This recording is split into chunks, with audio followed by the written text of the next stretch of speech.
Bueno, espero que hayamos tenido durante todo este tiempo el oído abierto a la palabra del Señor, porque ya ha habido bastante. Doy gracias al Señor. Soy muy consciente de el privilegio que el Señor me concede al poder servirle a Él y servir a esta congregación, predicar la palabra del Señor en este púlpito, pertenecer a la congregación, ser animado por vuestra fe y animar también la vuestra. Gracias, Antonio. De la palabra do yo ya estaba a punto de salir corriendo. Salir corriendo, digo, de ánimo, no huyendo de aquí, ¿no? Me ayudaste a alabar al Señor esta mañana y los hermanos que nos presiden y las oraciones que escuchamos y la presencia de cada uno. En una de las canciones me di la vuelta no para controlar, sino para disfrutar, para ver al pueblo del Señor también. Doy gracias al Señor por todo eso. Y eso es lo que quiero seguir haciendo. Ahora me toca a mí. Quiero animaros, a estimular vuestra fe. Y estamos en medio de una serie de mensajes. Este es el mensaje 31 de la serie de Marcos, en el Evangelio de Marcos. Y os invito a abrir la palabra del Señor en Marcos capítulo 9. Y vamos a leer a partir del versículo 30. Marcos capítulo 9 y leemos a partir del versículo 30.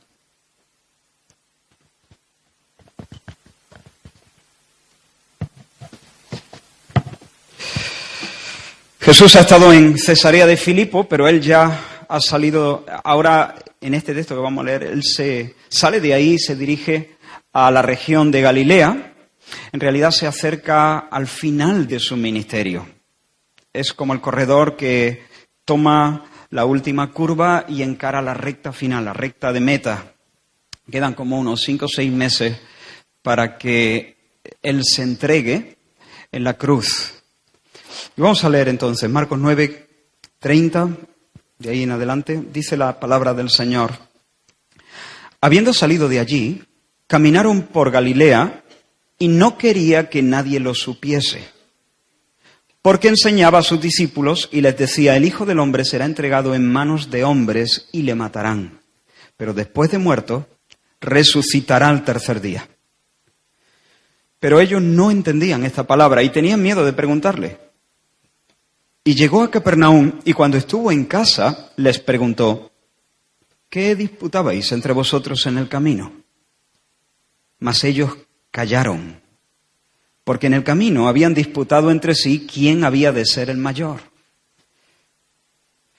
Entonces él se sentó y llamó a los 12 y les dijo: si alguno quiere ser el primero, será el postrero de todos y el servidor de todos. Y tomó a un niño y lo puso en medio de ellos y tomándole en sus brazos les dijo: el que reciba en mi nombre a un niño como este, me recibe a mí. Y el que a mí me recibe, no me recibe a mí, sino al que me envió. Juan le respondió diciendo: Maestro, hemos visto a uno que en tu nombre echaba fuera demonios, pero él no nos sigue. Y se lo prohibimos porque no nos seguía. Pero Jesús dijo: no se lo prohibáis, porque ninguno hay que haga milagro en mi nombre que luego pueda decir mal de mí. Porque el que no es contra nosotros, por nosotros es. Y cualquiera que os diere un vaso de agua en mi nombre, porque sois de Cristo, de cierto os digo que no perderá su recompensa. Cualquiera que haga tropezar a uno de estos pequeñitos que creen en mí, mejor le fuera si se le atase una piedra de molino al cuello y se le arrojase en el mar. Si tu mano te fuere ocasión de caer, córtala. Mejor te es entrar en la vida manco que teniendo 2 manos ir al infierno, al fuego que no puede ser apagado, donde el gusano de ellos no muere y el fuego nunca se apaga. Y si tu pie te fuere ocasión de caer, córtalo. Mejor te es entrar a la vida cojo que teniendo 2 pies ser echado en el infierno, al fuego que no puede ser apagado, donde el gusano de ellos no muere y el fuego nunca se apaga. Y si tu ojo te fuere ocasión de caer, sácalo. Mejor te es entrar en el reino de Dios con un ojo que teniendo 2 ojos ser echado al infierno, donde el gusano de ellos no muere y el fuego nunca se apaga. porque todos serán salados con fuego y todo sacrificio será salado con sal. Buena es la sal, mas si la sal se hace insípida, ¿con qué la sazonaréis? Tened sal en vosotros mismos y tened paz los unos con los otros. Creo que no vamos a llegar hasta el final. De hecho, no he preparado el mensaje para abarcar los últimos versículos. Esto será la semana que viene. Pero aún así quise incluirlos en la lectura porque están conectados. Esa es mi opinión. Quiero que oremos un momento con este texto delante. Necesitamos la ayuda del Espíritu Santo para entender. De hecho, creo que en esta mañana necesitamos de una forma muy especial la ayuda del Espíritu Santo porque todas las cosas del Espíritu son inalcanzables para la mente natural y para la mente carnal más todavía. Necesitamos luz, iluminación del Señor. Pero creo que estamos ante un tema donde necesitamos mucha ayuda. Vamos a pedirla. Señor, estamos delante de ti en tu presencia, conscientes, Señor, de tu corazón ancho para nosotros. Conscientes de tu amor, Señor. Por eso con confianza te pedimos que nos ayudes, que nos alumbres, Señor. Venimos, Señor, como un niño a su padre y te pedimos, Señor, el pan de tu palabra.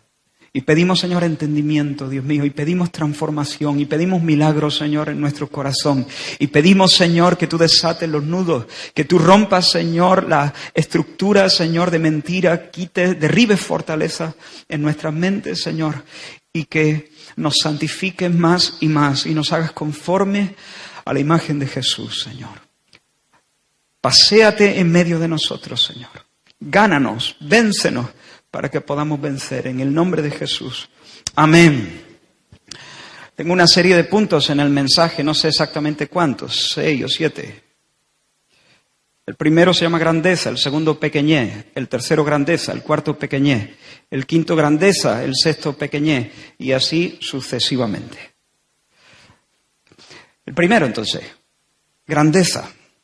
Dice la palabra del Señor, el texto que hemos leído, que Jesús está caminando por Galilea, pero Él no quiere que los galileos se enteren que Él está allí. No quieren que sepan que ha llegado. ¿No te parece un poco raro que Jesús quiera evitar ser notado? El Señor está allí y no quiere que nadie se entere. ¿Por qué? El texto lo dice. ¿Por qué? Porque Él había decidido tomar ese tiempo para, de una manera especial, concentrar todas sus horas, concentrar todas sus fuerzas, todas sus energías, ¿en qué? En enseñar a sus discípulos. Sabía que era el momento no dedicarse a las multitudes, sino de dedicarse a los 12, de instruirlos de un modo muy singular, de una manera mucho más profunda. El Señor evita las multitudes, no porque pasa de las multitudes, el Señor evita las multitudes porque ama las multitudes. No es un deseo egoísta de comodidad, no es quitarse de en medio el peso de toda esta gente que me acosan. No, de hecho, no hay ni una brizna de egoísmo en el corazón de Jesús. Él no está esquivando a la gente, Él está procurando el bien de la gente. Lo que pasa es que si el Señor se hubiese entregado a la multitud, posiblemente habría hecho más milagros, habría hecho más curaciones, pero no habría podido instruir bien a sus discípulos para que luego ellos supieran interpretarlas. Así que por eso el Señor menosprecia las mieles de la popularidad, se expone también a la crítica de los buscadores de panes y peces, se expone a las críticas de ellos y se concentra en instruir, se concentra en un ministerio sin bombo y platillo, un ministerio poco glamuroso, instruir a 12 hombres sin pedigrí. Si el Señor hubiese estado buscando su propia gloria, hubiese buscado las esquinas y el centro de las plazas. Hubiese querido que su nombre saliera en los carteles, hubiese querido que le hicieran la bienvenida en cada ciudad, en cada aldea, pero el Señor no vivía para sí. Su comida era cumplir los planes del Padre y se dirigía en línea recta hacia el blanco de los propósitos de Dios. El Señor Jesús no había venido para salir a hombros. El Señor había venido para servir y dar su vida en rescate por muchos, dice la palabra del Señor. Así que tener éxito en las calles, salir a hombros como los toreros, ser el hombre del año, recibir los aplausos, sentarse en el trono de manera prematura, habría sido definitivamente un fracaso. Por eso el Señor no quería que las multitudes se supieran, porque si llegaban a saberlo, entonces los tendría en su puerta, golpeando la puerta y no permitiéndole dedicar sosegadamente el tiempo para instruir y discipular a los 12. Ahora, ¿cuál era la esencia de la enseñanza que Jesús les quería transmitir en la recta final de su ministerio terrenal? ¿Cuál era el meollo de la enseñanza? ¿Cuál era la parte que ellos no podían perder? La necesidad de su muerte y de su resurrección. Lo dice el texto que hemos leído. Les enseñaba a sus discípulos y les decía, el Hijo del Hombre será entregado en manos de hombres y le matarán, pero después de muerto resucitará al tercer día. Eso es lo que el Señor quería enseñarles. De hecho, cuando Lucas relata este episodio, él dice que la gente estaba excitada, que la gente estaba asombrada por los milagros que Jesús hacía, pero el Señor detuvo a los 12 y les dijo, haced que os penetren bien en los oídos estas palabras, porque acontecerá que el Hijo del Hombre será entregado en manos de hombres. Haced que os penetren bien estas palabras. Todos estaban asombrados. El aire estaba cargado de emoción, había excitación por todos lados. La gente no paraba de hablar del fenómeno Jesús. Pero el Señor los para y les dice a los 12, escuchadme bien, entended bien esta cuestión. Nunca jamás os olvidéis de lo que os estoy diciendo.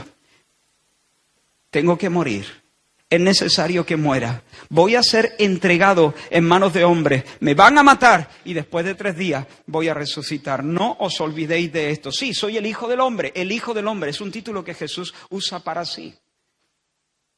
¿A qué hace referencia ese título? A la visión que Daniel tuvo, donde vio uno como un hijo de hombre recibir autoridad y poder de las manos de Dios. Sí, soy ese hijo de hombre. Sí, soy el Cristo esperado. Sí, soy el deseado. Sí, soy el campeón. Sí, soy el libertador. Soy el salvador de los hombres, pero los hombres me matarán.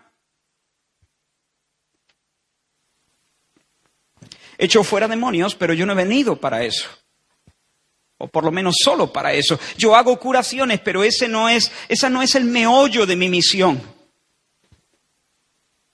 Vengo para salvar. Y salvo poniendo mi vida en rescate por mucho. La cruz va a ocurrir. Y cuando ocurra, no habrá sido un accidente. Hermanos, pongan atención a esto. Y cualquiera que esté aquí, porque estamos hablando de algo esencial. Abre bien tus oídos. Haz que estas palabras te penetren dentro y te alcancen las entrañas. Que sean el eje de tu vida. Que las tengas en el centro de tu hueso.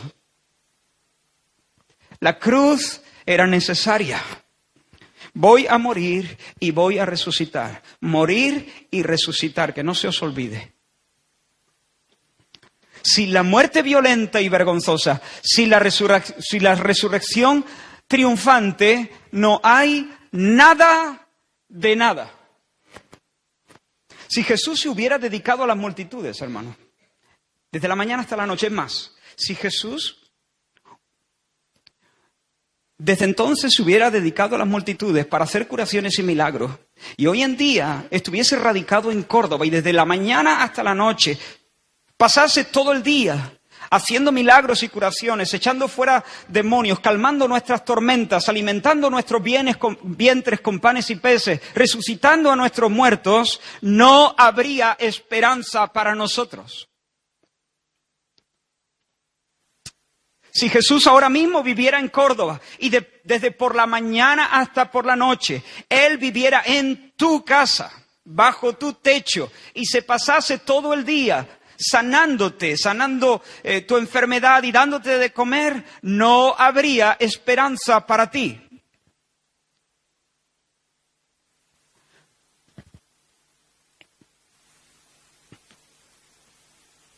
Porque tú estarías sano, sí, pero no podrías llamar a Dios papá. Tú estarías sano, sí, pero tus pecados todavía estarían sobre ti.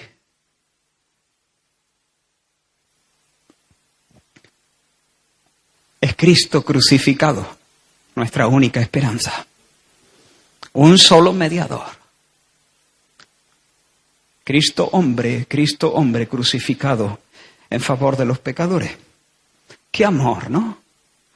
Mira, Jesús se aparta, quiere pasar de incógnito por la región de Galilea porque está encarando la recta final hacia el Gólgota. Y Él se concentra en instruir a sus discípulos acerca de la necesidad de su muerte, de la importancia de su muerte, de la realidad de que la muerte no responde a una casualidad, sino a un programa de Dios. ¡Qué amor del Señor! ¡Qué entrega! ¡Qué grande es el Señor! ¡Grandeza! Pero los discípulos no entienden lo que Jesús les enseña. No entendían esta enseñanza. Dice el texto que hemos leído. Dice, pero en el versículo 32, ellos no entendían esta palabra y tenían miedo de preguntarle. Ellos no entendían. Lucas nos dice que todo esto les resultaba enigmático. Lo dice con otras palabras, pero esa es la idea. Les resultaba enigmático porque estas palabras, literalmente ahora sí, dice, les estaban veladas para que no las entendieran. Estas palabras de Jesús les estaban veladas. Había un velo sobre estos misterios, de tal manera que ellos veían el bulto, pero no discernían las glorias que estaban encerradas en esos misterios. Era importante que Jesús, y tú puedes preguntarte, ¿por qué las enseñaba? Y el Señor no quitó ese velo. ¿De qué sirve? Bueno, era importante que el Señor les anunciara eso, porque iba a llegar un momento después, cuando el Señor resucitó. Entonces quitó el velo. Pero era importante para ellos saber que Jesús se lo había anunciado con anticipación, para que ellos tuviesen la certeza de que la muerte de Jesús no fue un accidente, no le pilló por sorpresa. Él iba siguiendo la hoja de ruta del cielo trazada en la eternidad pasada. ¿Me seguís hasta aquí? Dice que no entendían las palabras. Ahora, ¿qué es lo que no entendían? ¿Está claro, no? Será entregado en manos de hombres. ¿Qué es lo que no se entiende de esa frase? Le matarán. Dos palabras sencillas. Resucitará. ¿El concepto? ¿Qué es lo que no se entiende de ahí? Ellos escuchaban las razones, entendían las palabras, pero no entendían el significado no entendían la naturaleza de la muerte de Jesús. Todo les resultaba enigmático. ¿Entendían eso? Será entregado, le matarán, resucitará. De hecho, Mateo comenta que cuando Jesús les dice estas palabras a ellos, dice que ellos se llenaron de gran tristeza. ¿Por qué se llenaron de gran tristeza? Porque entendían los conceptos. Le entregarán, le matarán, lo de resucitarán, no sé si lo escucharon bien. Pero la cosa es que entendían los conceptos y entendían que Jesús estaba hablando de su muerte. Eso lo entendían, pero se entristecieron. ¿Por qué se entristecieron? Porque no entendían lo que eso significaba. Sabían lo que significaba matar, sabían lo que significaba morir, pero no tenían ni idea del significado de la muerte de Jesús. No tenían ni idea del alcance de la muerte de Jesús. No eran conscientes de la obra extraordinaria que Dios, el Dios Trino, iba a hacer sobre la cumbre del Gólgota por medio de la muerte vicaria del Señor Jesús. No entendían que iba a morir, que estaba diciendo que iba a morir. Lo que no entendían es que Él iba a morir como chivo expiatorio. Eso es lo que no entendían. No entendían que en el Monte de las Calaveras se consumaría la muerte del justo en lugar de los injustos, en favor de los injustos. No entendían que en esta historia el héroe iba a morir por los villanos. No entendían. No entendían que aquel que nunca pecó iba a poner sobre sus hombros toda la porquería de los pecadores. Iba a soportar la ira de Dios contra el pecado. No entendían. No entendían que allí se produciría un intercambio. La justicia del justo, entonces, podría ser imputada sobre los pecadores, por cuanto el pecado de los pecadores había sido puesto sobre el justo y había sido castigado en su cuerpo y en su muerte. No entendían eso. No entendían que para que Jesús iba a morir, para que ellos que eran viles, sucios, pudieran ser contados con los hijos de Dios y recibir por siempre jamás el trato favorable del Señor, los besos del Señor, la herencia del Señor y ser tratados como hijos amados y obedientes.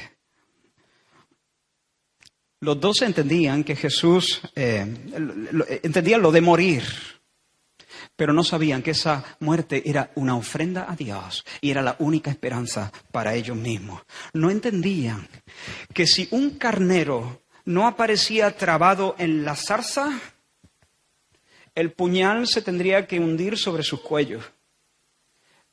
No entendían que Él era un carnero y no estaba trabado, venía de buena gana. Se entregaba voluntariamente, no había que traerlo a rastras, no había que atarlo con cuerdas a los cuernos del altar, como dice el Salmo. Él ponía voluntariamente, alegremente su vida para morir en lugar de ellos. Y no entendían, y porque no entendían se entristecieron y caminaban arrastrando los pies. ¿Por qué? Porque no entendían y no se atrevían a preguntar. No sé exactamente por qué, pero no se atrevían a preguntar. Así que rumiaron en silencio su tristeza, tal vez, digo yo, con la esperanza de que, bueno, quizá no es tan así. Él se cree que los líderes están maquinando su muerte, le ha visto los colmillos al lobo, pero seguramente, mira, tal vez las cosas cambien en uno de estos momentos. A lo mejor el pueblo se alza, los líderes recapacitan, Roma tampoco nos pone en apuros y la cosa cambia, la gente se da cuenta de quién es Él y no hace falta que muera. Yo creo que esa era la esperanza de ellos. Caminaban llenos de tristeza porque Jesús les había anunciado su muerte. Quiero preguntarte, ¿y tú? ¿Entiendes lo de la muerte? ¿Entiendes la resurrección? ¿Sabes que muchos vienen buscando de Jesús milagros de panes y peces? No sé lo que te trae aquí en esta mañana. No sé las ansias que hay en tu corazón. Pero siempre, alrededor de Jesús, en los evangelios vemos que hay personas que están buscando a Jesús mismo y hay otras que están buscando lo que Jesús da. Están buscando que Jesús les arrime panes y peces. Y a lo mejor tú estás así, tú has venido buscando socorro, has venido buscando alivio, tú has venido buscando que Jesús te arrime algo que tú sientes que necesitas para ser feliz. Pero yo quiero decirte, entiende lo de la cruz, porque si no entiendes lo de la cruz, si no entiendes lo de la resurrección, si no entiendes realmente lo que el Señor iba a hacer en el Calvario, entonces a lo mejor el Señor te da algunos panes y algunos peces, pero al final terminará arrastrando los pies llenos de tristeza. Muchas de nuestras tristezas se deben a que no hemos entendido. Pero si entendemos, mira, si el Señor nos hace milagros, pero no nos da el entender la cruz, es pan para hoy y hambre para mañana. Muchas veces le pedimos al Señor algún milagro y el Señor nos hace el favor de no concedérnoslo. Le pedimos al Señor alivio y el Señor nos hace el favor de no aliviarnos. Porque Él no quiere afirmarnos en nuestro error. Él no quiere darnos la razón, afirmarnos en nuestro pensamiento de que Jesús es el que me arrima las cosas que yo necesito. No, Jesús no te arrima las cosas que tú necesitas. Jesús es lo que tú necesitas. Y por lo tanto el Señor nos hace el favor de no darnos a veces lo que le pedimos, porque Él quiere darnos algo 1000 veces mejor, infinitamente mejor. Él quiere que entendamos, que le entendamos a Él, que le conozcamos a Él, porque esa es la vida eterna. Que te conozcan a ti, Padre, y a Jesucristo a quien has enviado. Que conozcamos lo que Él ha hecho en la cruz. Y si conocemos lo que sucedió en la cruz, entonces la tristeza se disipa, como la niebla en la mañana se disipa. Aún en medio de las tormentas más furiosas, aún en medio de los peores golpes que la vida nos pueda dar, aún en medio de los tiempos más oscuros de nuestra vida, nosotros, si entendemos la cruz, podemos regocijarnos en el Señor, podemos gozarnos en la esperanza, podemos ser llenos del gozo de la salvación y de la esperanza de la salvación. ¿Entiendes lo de la cruz? Porque ese es el asunto. ¿Entiendes lo de la muerte y resurrección?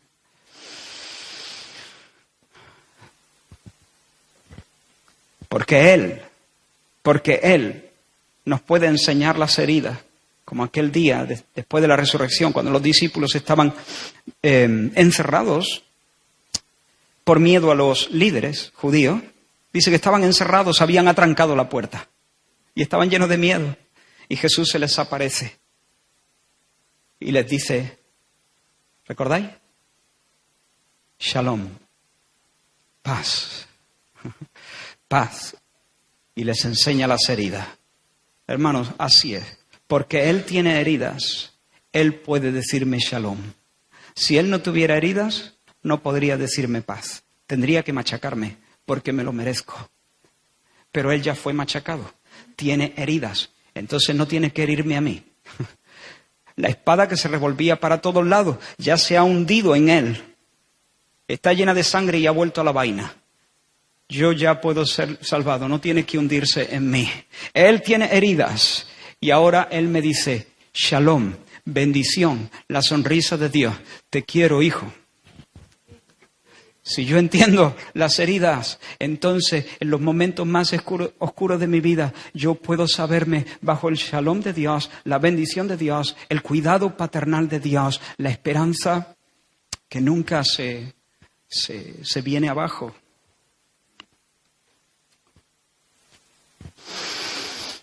Pequeñez. Segundo punto. Los discípulos caminan hasta Capernaum llenos de ignorancia y llenos de tristeza, como hemos dicho. En nuestro pasaje no viene lo de la tristeza, es Mateo el que nos informa. Porque no entendían por qué Jesús insiste tanto en su muerte. Tal vez se pueda evitar. La gente le admira cada vez más, no sé, tal vez se pueda evitar. Ahora, de lo que sí estaban seguros los discípulos es de que Él era el Cristo. Él era el esperado, el rey legítimo y definitivo de Israel. Él era el heredero del trono de David. Él era el que traería a Israel de nuevo a ser cabeza de naciones, cabecera de reinos. El reino va a ser establecido. Y allí caminaban los discípulos. No sé cómo se inició una conversación, pero se inició.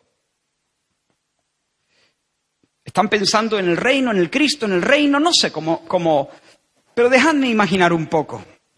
Y ellos, bueno, y cuando el reino se organice, se instaure, ¿cómo se va a organizar la nación? Una vez que Jesús tome el trono de David, ¿cómo se van a organizar los nuevos ministerios del nuevo gobierno? Chavales, vosotros os dais cuenta, le dijo uno al otro, estoy imaginando, de que lo más lógico es pensar que uno de nosotros, o nosotros. Lo más lógico es pensar que nosotros, que hemos estado desde que Él se dio a conocer en sociedad, hemos estado con Él, Él nos ha instruido. Lo que cuadra es que nosotros ocupemos las principales carteras. Lo que cuadra es que nosotros nos hagamos cargo de las responsabilidades más importantes. Hombre, que puede ser que no, pero es casi de cajón. ¿Os imagináis? Hace 2 días estábamos pescando peces en el lago. Y dentro de poco podemos ser los lugartenientes del rey. Increíble. A mí se me dan bien las finanzas. ¿Quién lo dijo? Sí, Judas. Me seguís en mi imaginación. A mí se me dan bien las finanzas, dijo Judas. Bueno. Espérate un poco. El hecho de que sea el tesorero del grupo tampoco quiere decir que te vayan a dar a ti la cartera del Ministerio de Economía, Industria y Competencia, ¿no? ¿Cómo se llama? Y competitividad. A ver, Judas, que sí, que llevas la bolsa entre los 12, pero te recuerdo que yo estuve años trabajando en una oficina de recaudación de impuestos y acumulo experiencia. ¿Eso lo dijo Mateo? Estamos imaginando, ¿eh? Además, te digo una cosa, no es poco el sacrificio que yo hice. Ese era un buen negocio, ¿eh? Yo tuve que renunciar a mucho. Yo tuve que tirar por la borda mis sueños de hacerme rico, perdí amistades, seguridad financiera para el futuro, el careto de mi familia, que luego lo terminó entendiendo, pero no es fácil. No es por nada. Yo sé que no se trata de mí, que esta decisión no la puedo tomar yo, pero, Judas, yo soy un buen candidato para ese ministerio. Oye, Mateo, se escucha a otro decir, tú no eres el único que ha hecho sacrificio, ¿eh? A nosotros tampoco nos dieron un aplauso cuando abandonamos la empresa familiar. Nuestro padre Zebedeo puso una cara. Eran Juan y Santiago. 2 de golpe, fuera de una empresa, los hijos del jefe. Descalabramos la empresa. Renunciamos también a cierta seguridad financiera. Ese negocio iba a pasar a nosotros. ¿Entiendes? Así que no solamente perdimos el sueldo, sino muchas cosas más. Además, te digo una cosa. Hace unos días, el Señor se fue a orar, organizó un retiro y se llevó a 3. No te vimos en ese retiro.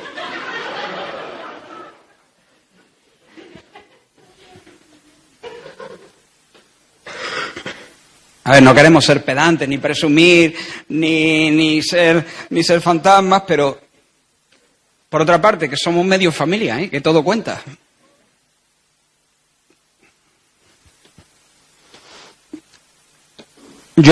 Yo sí estuve en el retiro, dijo Pedro.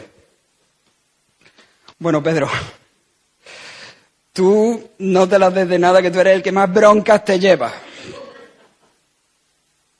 Sí, yo me llevo, pero yo anduve sobre el agua. Sí, pero te hundiste. Ya, pero di unos pasos y luego te hundiste. Y no solo te hundiste, sino que te llevaste un buen tirón de oreja, hombre de poca fe. A ver, que yo no tengo nada contra ti, pero digo yo que el Señor necesita a la gente más estable, ¿no? Para su reino. No gente que se hunde cada 2 pasos. Tal vez se me está yendo de las manos la imaginación, ¿no? No creo que la discusión fuese tan ácida. Posiblemente guardaron mal las formas, no lo sé. La cosa es que discutieron. ¿Cómo lo sabemos? Lo dice el texto que hemos leído. Se inició una discusión. ¿Cuál era el tema? ¿Quién ocuparía los lugares más importantes? ¿Quiénes serían los más grandes? Y hermanos, el contexto está clarísimo. La discusión no fue así. No, tú tienes que ser el más grande. No, tú tienes que ser el más grande. Insisto, no, tú. No fue así. Cada uno estaba preocupado por cuál era el puesto que iba a ocupar él. ¿Quién ocuparía el puesto más grande, el puesto más honorífico, más digno, más encumbrado? ¿Quién había acumulado más mérito? ¿Quién estaba mejor dotado para desempeñar puestos de alta responsabilidad? ¿Quién tenía un carácter más curtido? ¿Quién se lo había currado más? ¿Quién había hecho más sacrificios? Cada quien empezó a repasar su hoja de servicios, su currículo, y cada quien empezó a calcular sus posibilidades en el reino futuro. Ambicionaban grandeza sin disimular. Hermanos, piensa un momento en esto. Mientras Jesús enfila la proa de su vida hacia el monte de la calavera para morir por amor, ¿por ellos? Ellos están pugnando por ver por sus propias habichuelas en un sentido. Se enganchan como pitbull en una discusión para ver quién es el mejor candidato para ser el segundo de a bordo, la mano derecha, el lugarteniente del Señor. ¿Hay alguien aquí que recuerda el tragabolas? Tragabolas era un juego. Yo tenía un tragabolas cuando era chico. Creo que luego salió una nueva edición con otro nombre, ¿no? ¿Cuál? Sí, eran hipopótamos. Yo tenía, como digo, un tragabolas. Eran 4 hipopótamos, era como un tablero cuadrado y en cada esquina había un hipopótamo. Cada jugador controlaba uno de esos hipopótamos. El hipopótamo estaba así, la cabecita del hipopótamo, ¿no? Y se accionaba por medio de un pulsador, un botón que se pulsaba, y entonces el hipopótamo se lanzaba hacia el centro del tablero, se estiraba así de manera muy, muy exagerada, ¿no? Se estiraba el cuello y abría la boca como solo los hipopótamos abren la boca, ¿no? De tal manera que el juego consistía en tirar, se lanzaban, no recuerdo muy bien, se lanzaban una bola al tablero. Y entonces los jugadores pulsaban sus hipopótamos para que sus hipopótamos se lanzaran a tragarse las bolas. El jugador que más bolas consiguiera, ese era el ganador. Era divertido, pero había que jugar con mesura, porque había un nivel de estrés en el tragabolas que como jugasen mucho rato, al final terminaba hiperactivo, perdido, desquiciado, ¿no? Histérico hasta la noche. Así que tragabolas con mesura, igual que la Play y la tablet y todo eso, ¿no? Igual que todo, menos el amar. Bueno, pues así me imagino yo al corazón de los discípulos, dominado por el espíritu del tragabolas, ¿no? Está para mí, está para mí, está para mí. Sí, a lo mejor no lo decían, porque les daba un poco de cosas, ¿no? Pero en sus corazones eso es lo que había. Esta no te la llevas tú, esta la llevo yo. Esta también. Y esta, y todas las que puedas. Pequeñez. Tercer punto, grandeza. Se ve que el Señor no había estado participando de esa discusión. Seguramente él estaba caminando a la distancia, iba adelante, iba atrás, no lo sé. Pero la cosa es que ellos habían discutido y el Señor no estaba allí en medio. Así que cuando llegaron a la casa, dice el texto que hemos leído, posiblemente la casa de Pedro en Capernaum, pero no es seguro.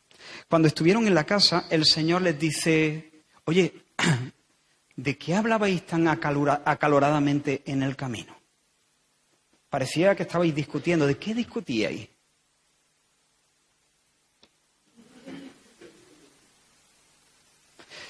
Enmudecieron como una piedra. ¿Por qué? Porque les daba vergüenza reconocer que habían discutido a cara de perro, disputando los primeros lugares en el reino venidero.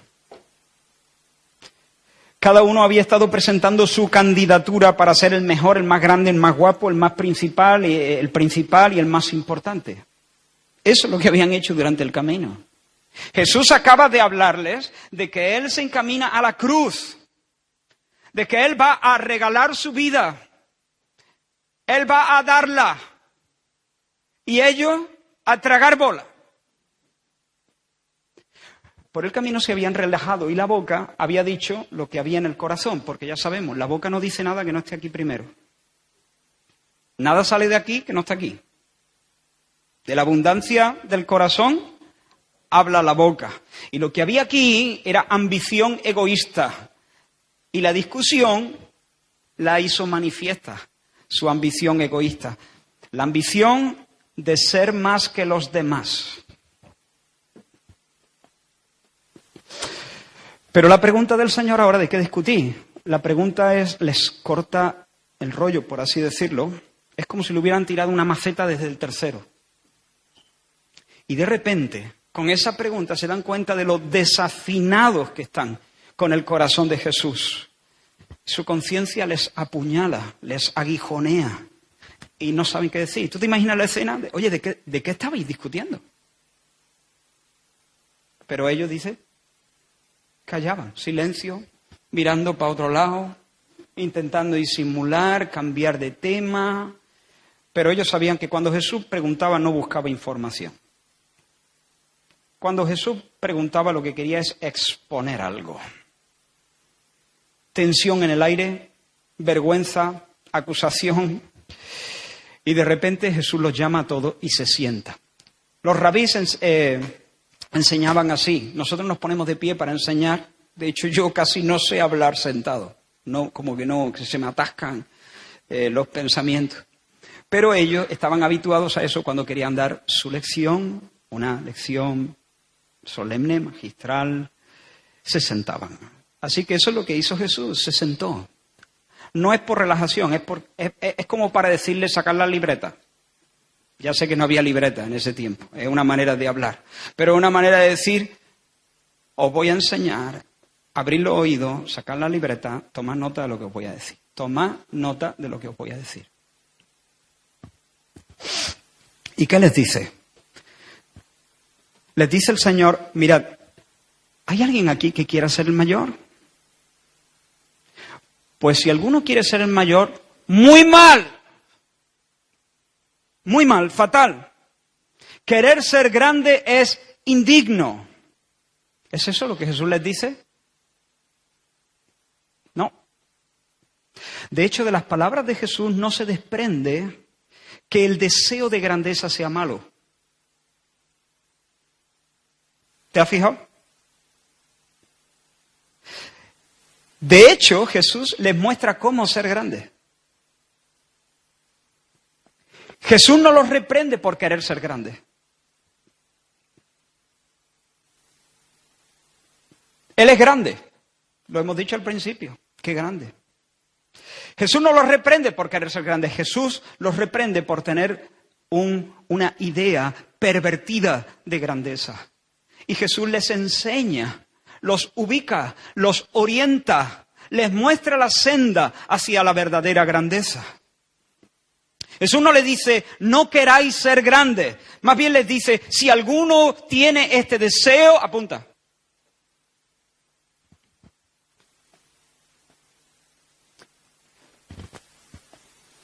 El que quiera alcanzar las cimas tendrá que bajar a las cimas. Un juego de palabras, por si te ayuda. Por si te ayuda a recordar. ¿Quieres alcanzar la cima con C? Tendrás que bajar a las cimas con S. Porque ese es el camino en el reino de los cielos. Quien aspire a la grandeza debe ocupar el puesto más humilde. El mayor a los ojos de Dios será el que, y escucha ahora, por amor, esté dispuesto a ser el siervo del siervo del siervo del más humilde siervo. El que aspire a la grandeza es el que por amor esté dispuesto a ser el siervo de los siervos.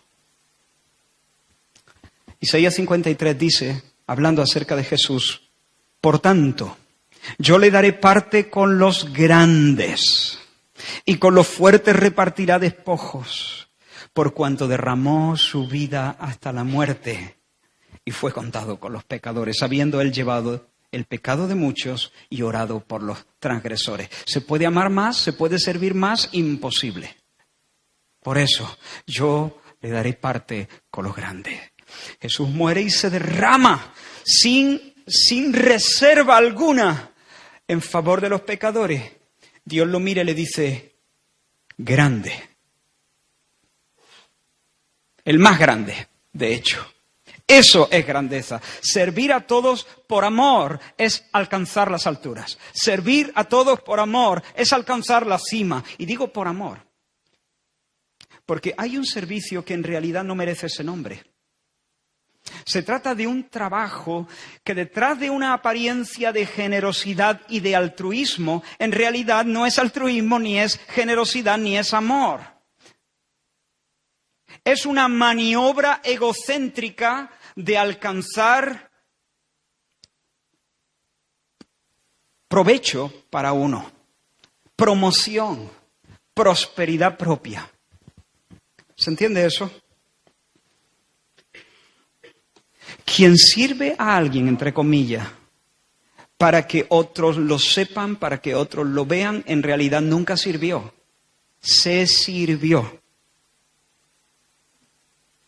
En realidad nunca amó. Se ama a sí mismo. Nunca dio. Invirtió. Nunca ha sido generoso. Siempre fue egoísta. Nunca ama porque el otro siempre fue un medio para alcanzar su verdadera meta, que era ser visto, ser aplaudido, ser conocido, ser promocionado, ser levantado, ser preferido.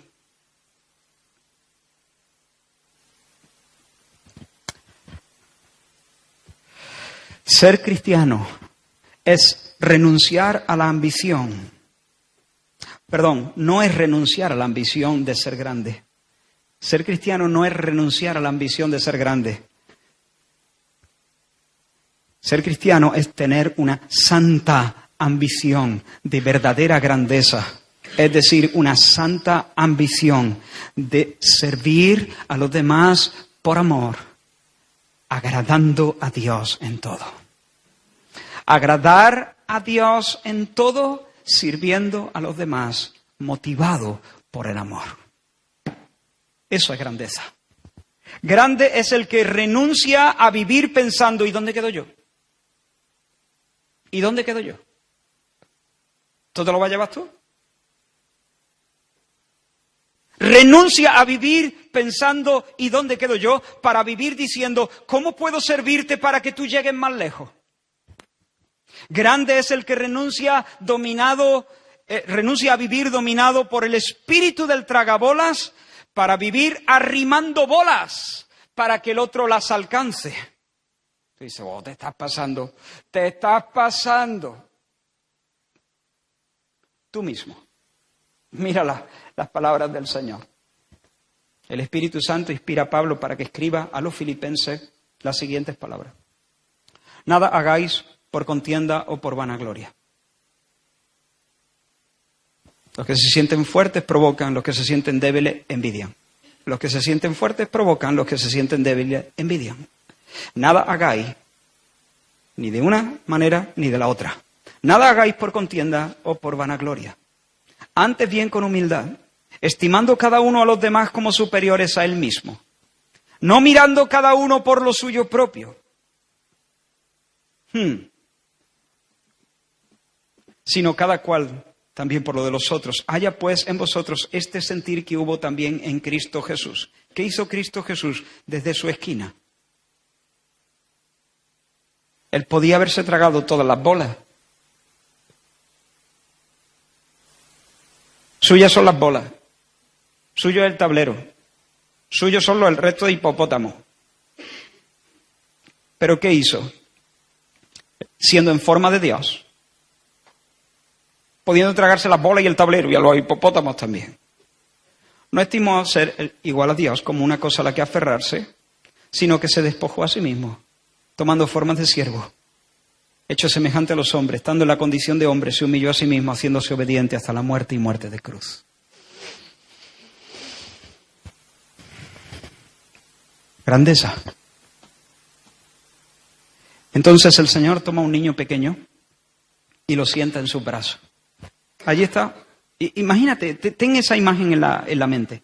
Jesús toma un niño, un bebé. Este no es un niño grande, un niño pequeño. De hecho, lo toma y lo sienta en sus brazos, lo pone en sus brazos.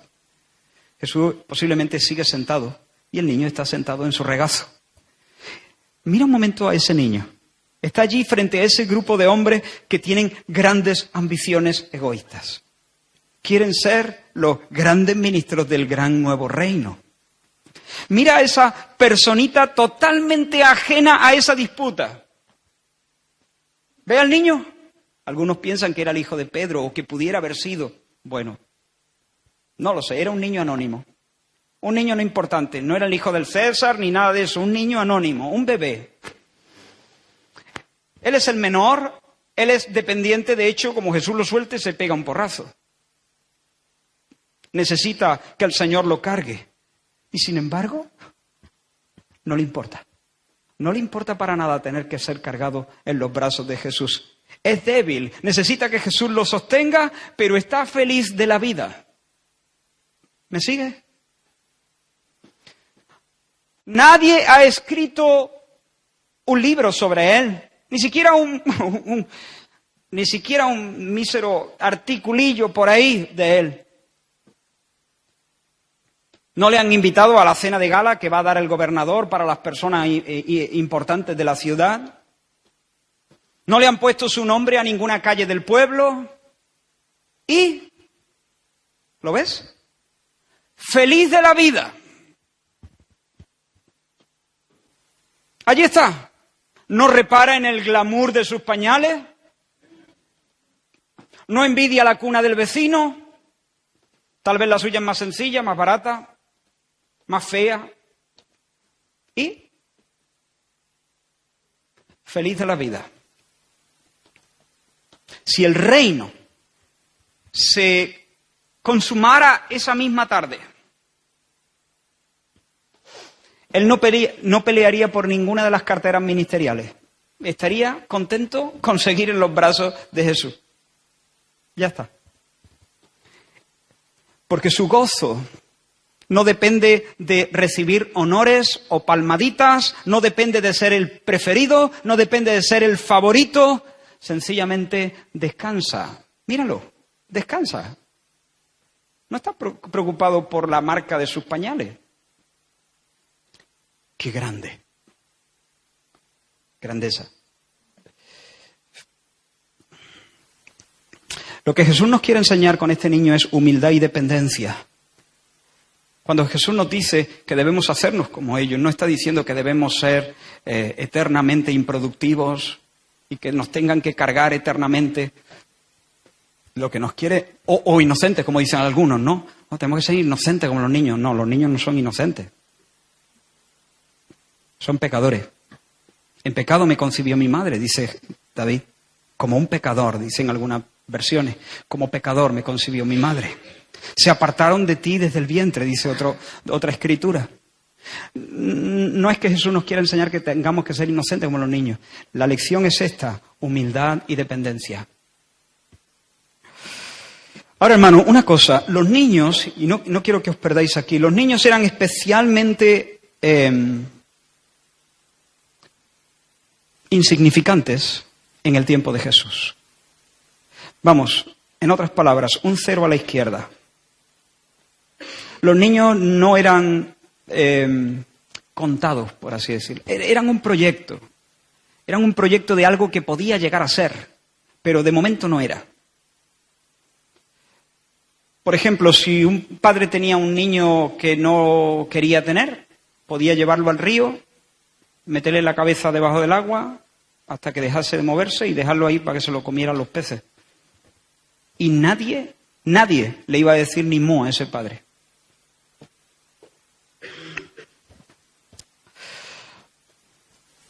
En el Imperio Romano, digo, no en la cultura hebrea es diferente. Pero entonces el Señor les dice,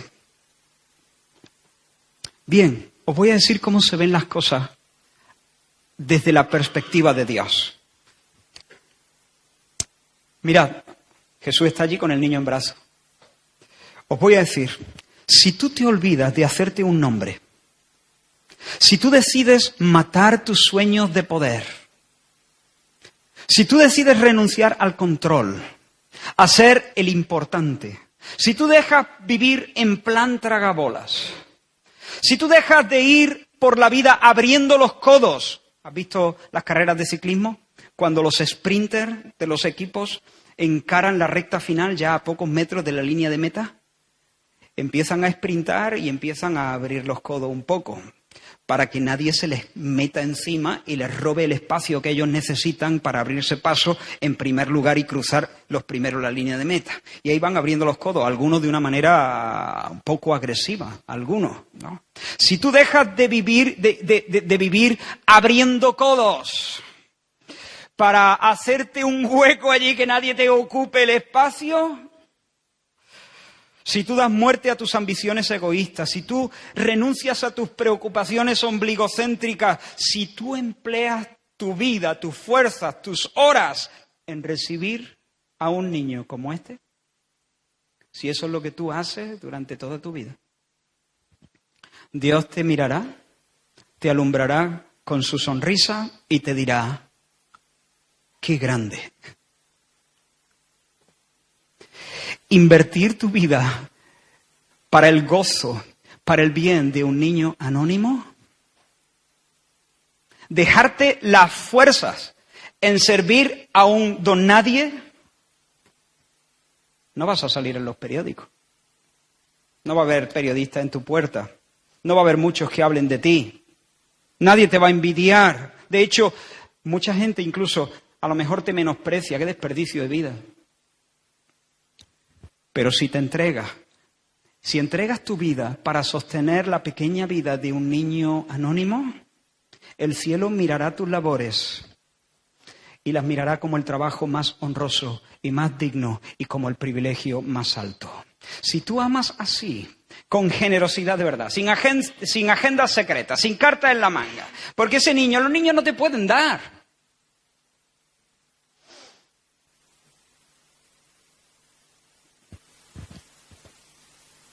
A menos que sea eso, el niño del alcalde. Pero este niño es anónimo, un niño como este. Eso no te va a encumbrar eso. Pero si amas así con generosidad, sin agendas ocultas, habrás entendido el secreto de la verdadera grandeza, nos dice el Señor, en otras palabras. Hermano, los ángeles hablarán de ti por la gracia que se te concede. Porque al cuidar al niño en el nombre de Jesús, al cuidar al niño como si estuviese sirviendo a Jesús mismo y como sirviéndole de parte de Jesús, ¿sabes? Jesús te dice, es como si me estuvieras sirviendo directamente a mí. Es como si fuese el segundo de a bordo. Es como si fuese mi lugarteniente. Es como si fuese mi mano derecha. Tú, que estás en un rincón del planeta, donde no alumbran los focos, donde nadie te ve y nadie te aplaude, dejándote el pellejo por servir a un niñito anónimo. El mundo no va a decir, ¡oh, ahí hay un grande! Pero yo sí. Yo sí. Porque el mundo dirá todo el tiempo, ha invertido su vida en servir a un niño. Pero el cielo pensará que todo el tiempo estuviste en la presencia del Rey soberano, sirviéndole directamente a Él. Porque el que en mi nombre sirve a un niño como este, me está sirviendo a mí. El que me sirve a mí, sirve al Padre que me envió. No puede haber una tarea más noble, no puede haber una manera más noble de vivir. Hermanos, algunos ambicionamos a veces lugares de honor y procuramos vincularnos con los grandes, ya digo, con los poderosos, con los influyentes del mundo, con el alcalde, con el gobernador, o con Cristiano Ronaldo, o con el peluquero de Cristiano Ronaldo, o con el amigo del peluquero de Cristiano Ronaldo. Sí, nos reímos, pero es verdad, hay gente que no sé, que a veces, hay gente, a veces hemos presumido o no hemos sentido distinguidos por conocer al amigo del amigo del amigo del amigo.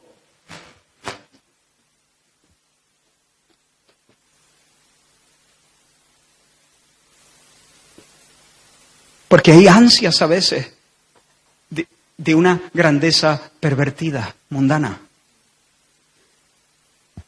Pero que no sea así entre nosotros. Sé grande, hermano. Sé grande, hermana. Sé grande. Seamos grandes. Ambiciona las alturas. Vincúlate con los anónimos. Sirve a los niños. Este niño está representando, no tenemos tiempo para demostrar eso.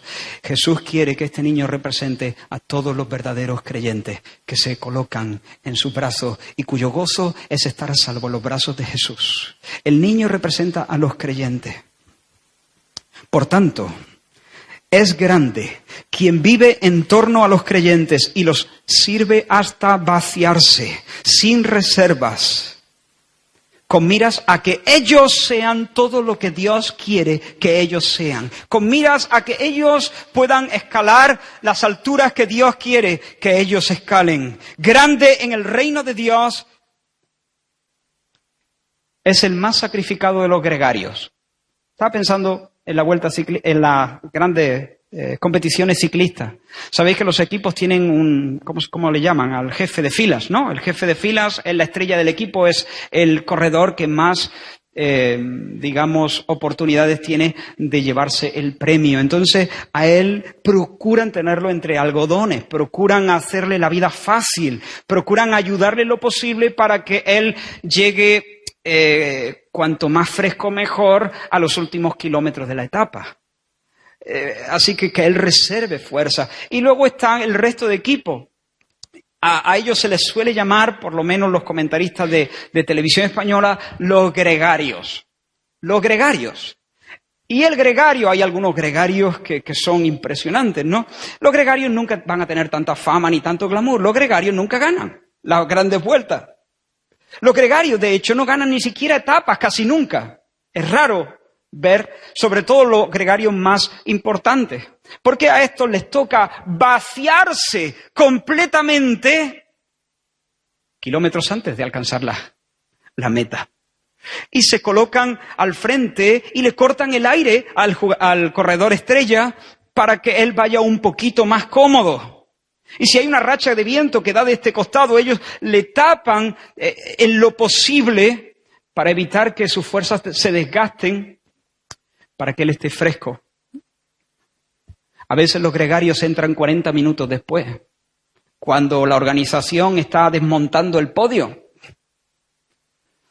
Y hermano, en la mentalidad del reino, esto no quita que yo sigo admirando a Indurain, pero en la mentalidad del reino yo creo que Dios disfruta mucho más cuando entra el gregario 40 minutos después, habiéndose vaciado por otro, para que otro alcance las mieles de la victoria y su nombre se escriba en los diarios deportivos y pase a la historia con 5 tours.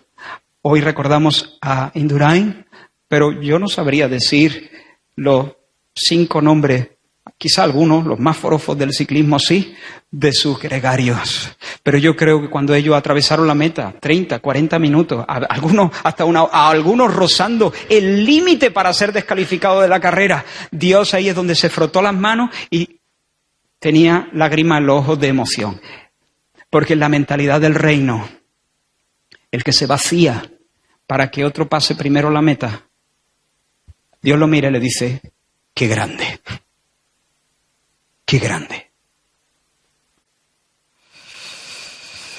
Por tanto, si buscas la cúspide, según los hombres la entienden, con cada paso te estarás alejando de la cúspide. Pero si buscas servir por amor al hermano, a la hermana, en el nombre de Jesús, por amor a Él, por amor a Cristo, con cada gesto, con cada suspiro, te estarás vinculando con Dios. Siguiente punto. ¿Qué toca?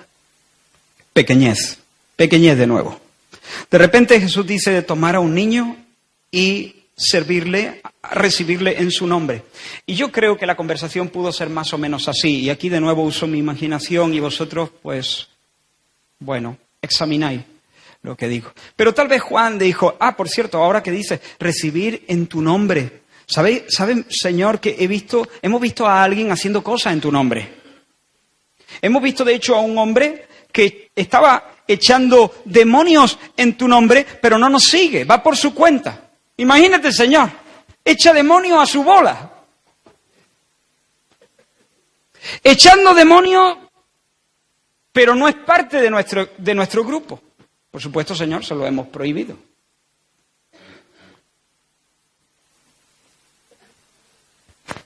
Pequeñez.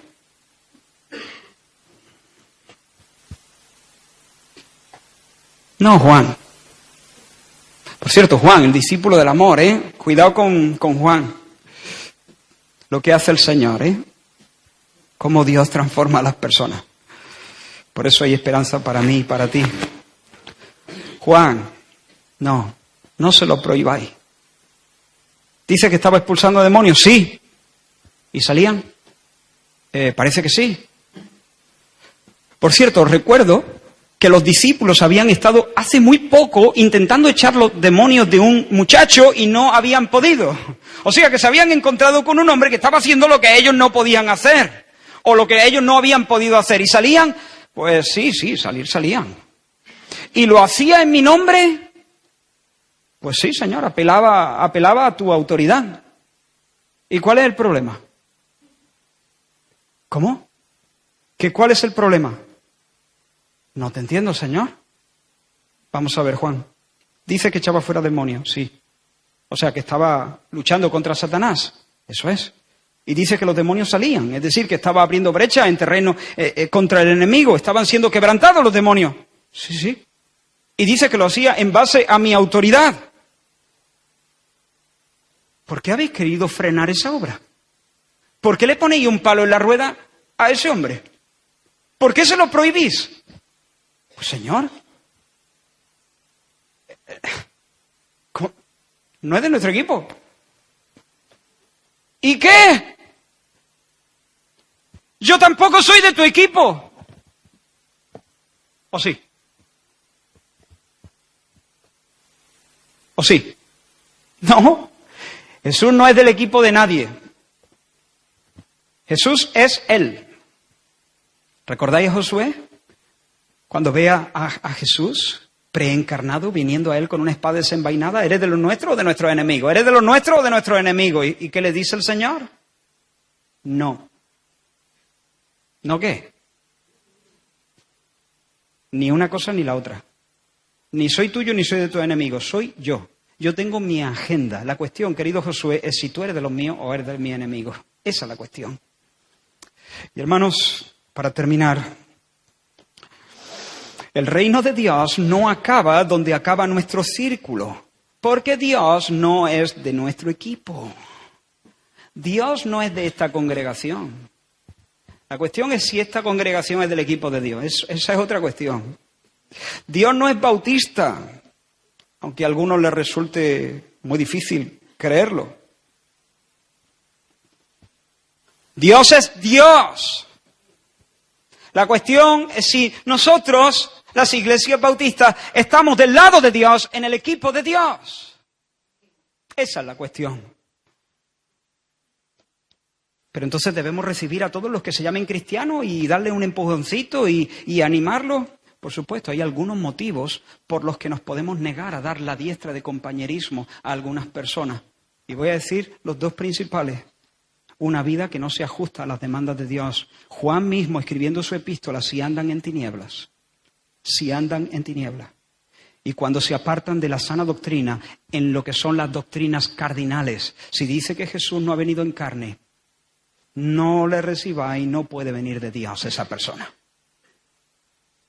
Si tiene una conducta contraria al Evangelio y si tiene una doctrina contraria al Evangelio.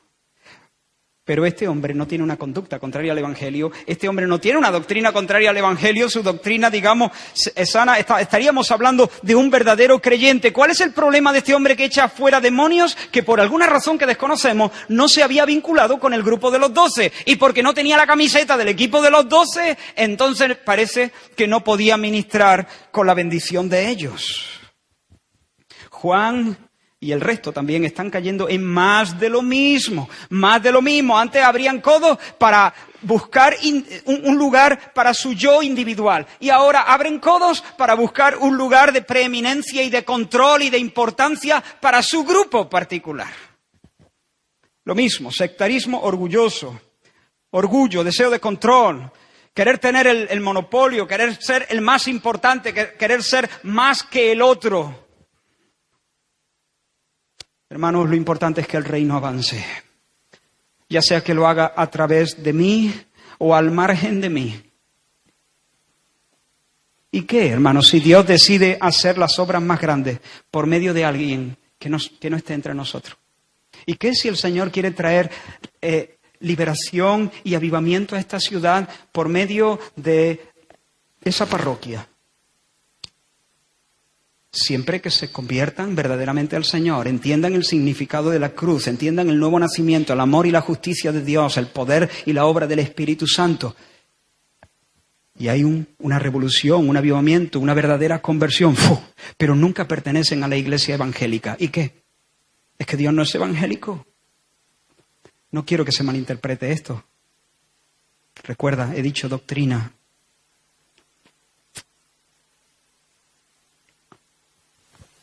Nuestro gozo tendría que ser que las obras de Dios sean hechas. Por este hermano o por este hermano que no me gusta cómo adora, o que no me gusta cómo lo hace, o que no me gusta cómo organiza la iglesia, o que no pertenece a la denominación con la que yo me siento más a gusto, o que tienen algunas doctrinas que no son centrales, que son doctrinas menores, que pega patinazos por todos lados, en algunas doctrinas menores. Pero hermanos, si vemos que la obra del Señor avanza, Cristo está siendo exaltado, la obra de Dios está siendo hecha, el reino de Dios está ganando terreno, entonces nosotros deberíamos decir, como Pablo cuando escribe a los filipenses, yo sé que hay personas que aprovechan mi encarcelamiento para hacerme más daño, porque predican por ambición, quieren aprovechar el tirón para engancharse y ser famoso y ahora predicar, yo estoy en la prisión, seguramente arrimar adeptos a ellos, hacerse los predicadores de la comarca, y lo que buscan son medallitas, fama, ambición. Yo lo sé, dice Pablo. Pero ¿sabéis qué os digo? Que me gozo. Me gozo de que de todas maneras, o por envidia, o con motivos sanos, Cristo está siendo predicado y la obra de Dios sigue adelante. Ya Dios se encargará de encararse con ellos, pero la obra de Dios está avanzando y me regocijo. ¿Sabes qué? Dios lo mira y le dice, grande. Así que, hermanos, no le pongan nunca un palo en la rueda, ni le eche una crítica envenenada a alguien que hace la obra de Dios.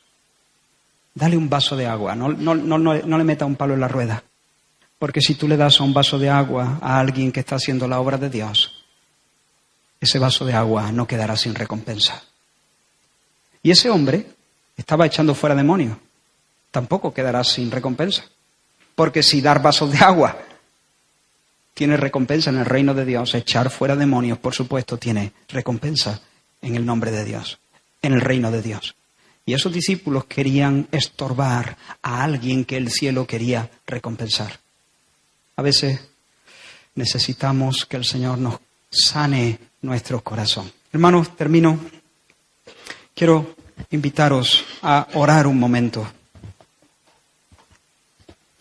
Todos nosotros tenemos una lucha en nuestro corazón con esto.